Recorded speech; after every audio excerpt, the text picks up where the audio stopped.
Hi guys, welcome or welcome back to my YouTube channel. Eyebrows is what I want to talk about in today's video. So I did a do's and don'ts for eye makeup that is already on my YouTube channel. If you missed that video, I will link it down below. In that video we spoke about common kind of mistakes that people make when doing their eye makeup and how to kind of rectify them and do them in a slightly different technique and way to be more flattering on the eyes. You guys seem to really enjoy that video. I really enjoyed filming it, even though it took me so long. But yeah, today's video I wanted to do kind of the same as that but for eyebrows. I was going to do a skin one, but I haven't really kind of figured out like how I want to do that one yet.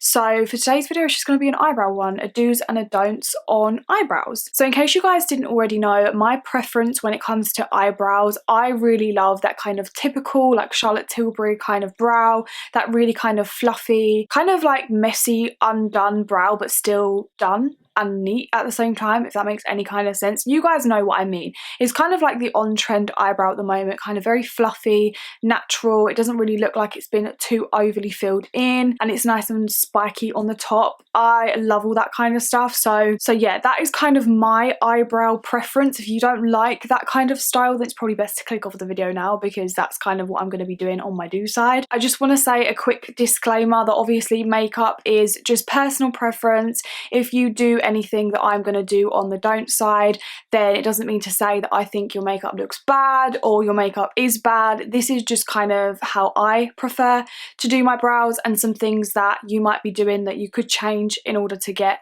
a different brow look.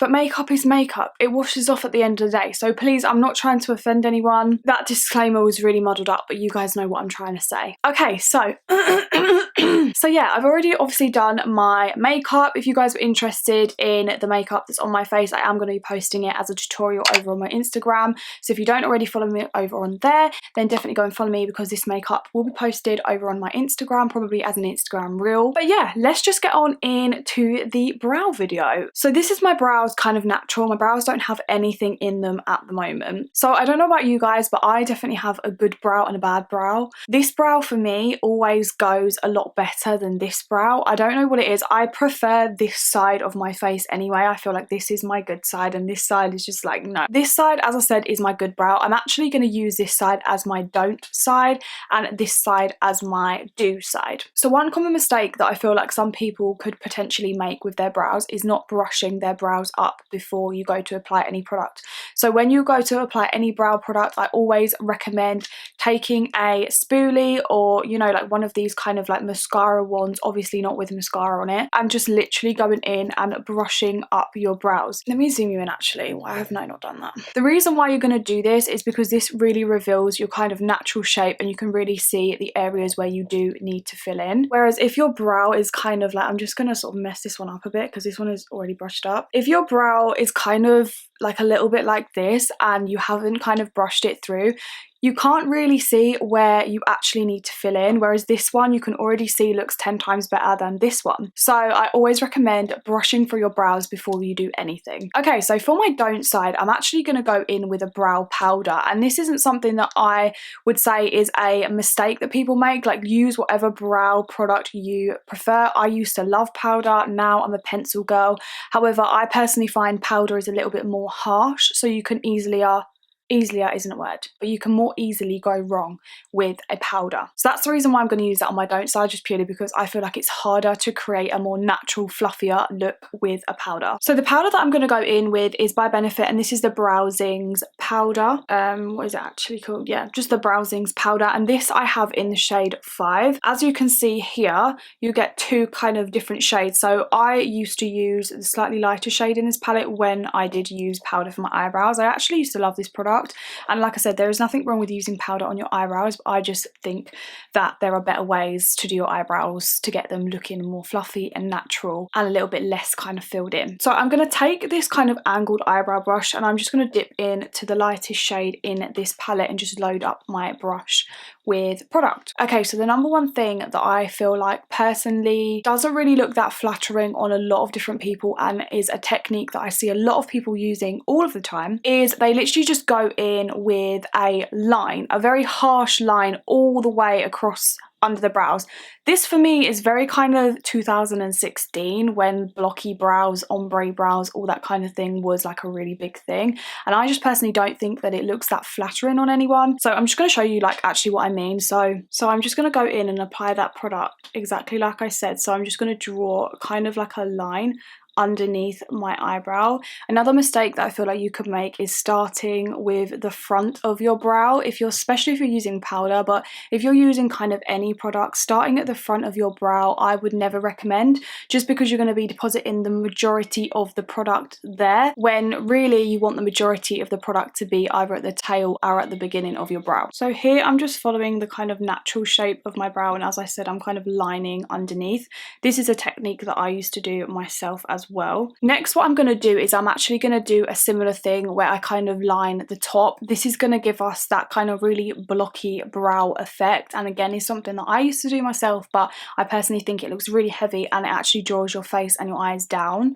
So I'm just going to kind of draw again a line at the top, and I don't necessarily want this to look bad, but I feel like this technique just, especially on me because I've got quite big brows, does look quite harsh and does look quite like stark, because as I said, my brows are quite bold anyway. So I know in my other video I kind of did like one step on my don't brow, one step on my do brow, but I'm actually just going to do the full brow on my don't side, and then we're going to go on to the do side, just because I feel like this is a completely different technique that I'm using, so I can't, you know what I mean. Now what I'm going to do is just basically take more of that product and just fill it in kind of roughly, and just kind of basically give myself like a block on my brows, which is obviously giving us very kind of big, in your face, blocky brows. Okay, so this is what we're looking like so far. Now what I'm actually going to do is go ahead and carve out my brows with concealer. I do actually really like doing this on my do side, however I will show you in a minute a different way that I like to do it so that it looks a little bit more natural than when you go in with a ton of concealer and carve them out. So I'm just going to be using my NARS, this is the creamy concealer, and I'm just going to put a bit on the back of my hand to start off with. I'm going to be using quite a lot of concealer on my don't side, and I'm also going to be taking this little kind of flat brush to apply it. So I'm just going to kind of dab the brush in the concealer, and I'm going to load it up quite a lot, and I'm basically going to carve out underneath the brow. I really should have like plucked my eyebrows before doing this video. I really didn't think that one through, but please ignore because my brows actually really need doing at the moment. The reason why I'm putting this on my don't side is because going in with a lot of concealer like this is going to sort of add to that like really unnatural look to your brows. You're going to end up with quite a harsh line between your concealer and your brows, and that's just going to obviously help it to look a little bit more fake. Now what I'm going to do on my don't side before blending this out is I'm actually going to go in and carve out the top.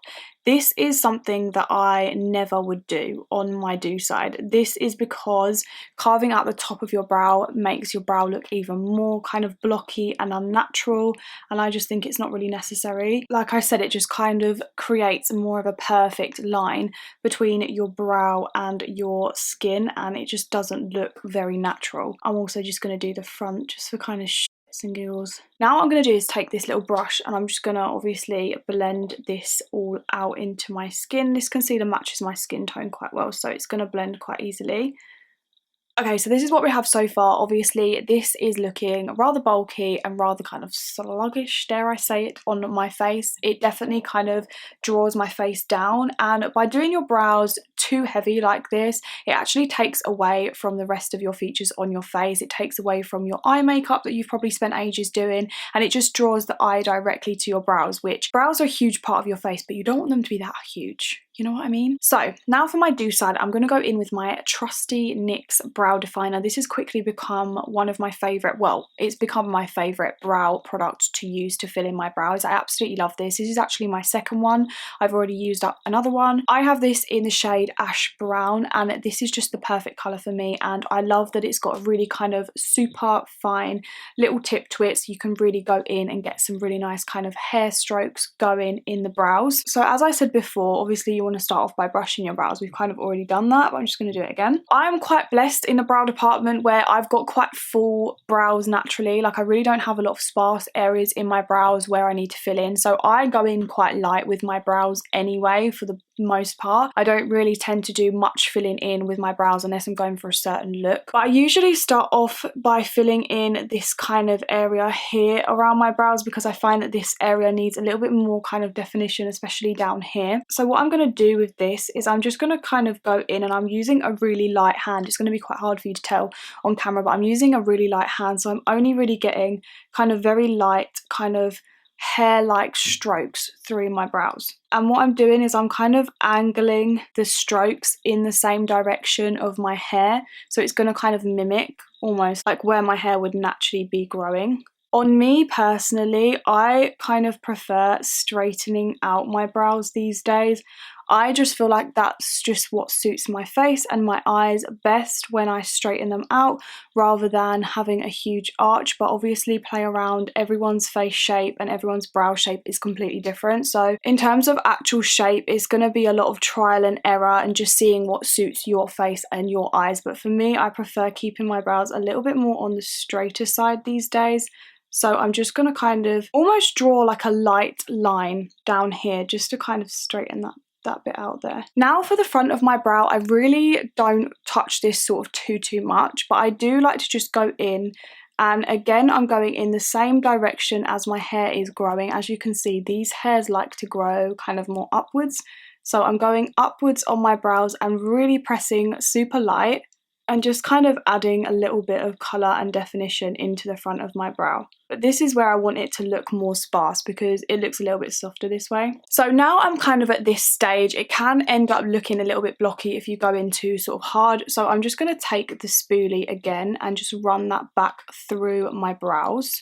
This way is going to slightly disperse the product a little bit more and sort of make them look a little bit more natural and kind of like feathered through. Feel free as well to go in with a little bit more pressure and extend your eyebrow tail down if you need to as well. Just a rule of thumb, your eyebrow should kind of end, if you put your pencil or like just anything that's a straight line sort of to your nose, the corner of your eyebrow should sort of reach that point there. So as you can see, mine could come down even like a few millimeters.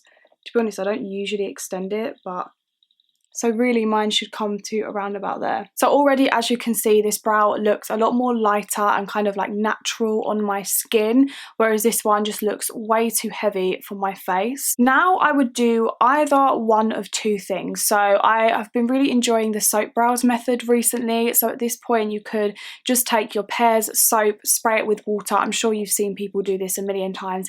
Take a little mascara wand or a spoolie and just kind of run a little bit of soap through your brows.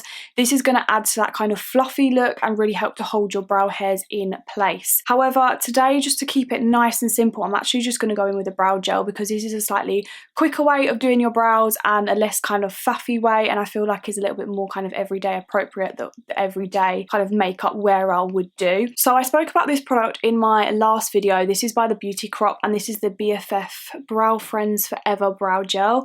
This is my favourite brow gel ever that I've ever tried. It is so strong and long lasting. Honestly, when you use this, your brows aren't going anywhere.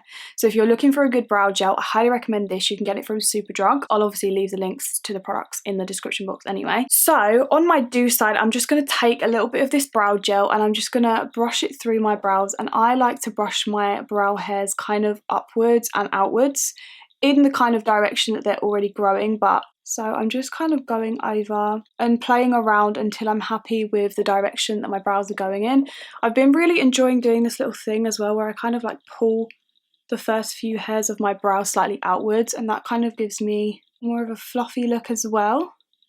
So now the brow gel is all on and it's set our brows nicely in place. Like I said, that brow gel is super strong, so they will stay here all day now. I'm just going to go back in with that concealer brush that we used earlier. Just take a tiny bit more concealer that's left over on the back of my hand. And I'm very, very lightly just going to sort of carve out my brows. To be honest, I don't always do this step. I'm going to do it for the sake of the video because this does really neaten up your brows, and the only reason why I don't usually do this is just because I'm lazy.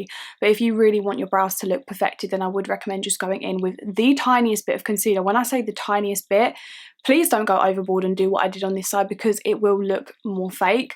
Just go in with literally whatever is left on your brush. Sometimes I don't even add more product and just use kind of what was left on it from before. And I'm literally just kind of cleaning up the bottom of my brow only. And you can see that I've used so little product that I don't even need to go in with a separate brush or anything and blend it because it's already just blended kind of by itself. Now, if you want to be really extra with your brows and add even more texture and more definition, I would highly recommend going in at this point with a brow pen and adding in some individual kind of hair strokes to your brows. I absolutely love doing that technique, and that is something that I definitely do when I'm doing more glam makeup. However, I've actually unfortunately completely lost my Estee Lauder brow pen, which I swear by, it's the only brow pen that I actually own. I have no idea where it's gone. I literally have looked high and low in my house and it has disappeared, and I obviously don't have another one, as I said, so I'm not going to do that in today's video for that reason. And also I feel like just doing this method is perfectly fine for any kind of makeup look that you're doing, whether it be glam or more natural, and it's obviously a lot quicker than going in with another step. Right, so that is the kind of completed finished effect. So as you can see, our kind of dew side looks very light, very fluffy and natural, almost gives me that kind of like supermodel vibes. And then on this side it looks fine, but it definitely just looks very kind of heavy on my face and brings my eye and my face down, as opposed to making it kind of lifted and just nice and kind of light and natural. I hope you guys enjoyed this video and learned some new techniques. I haven't really done anything revolutionary in this video. I'm sure you guys have seen this kind of method be done a million times before, but I hope that you learned something. If you did enjoy the video, please be sure to give the video a thumbs up and also subscribe if you haven't already. That would be absolutely amazing, and I will see you guys in my next video. Bye.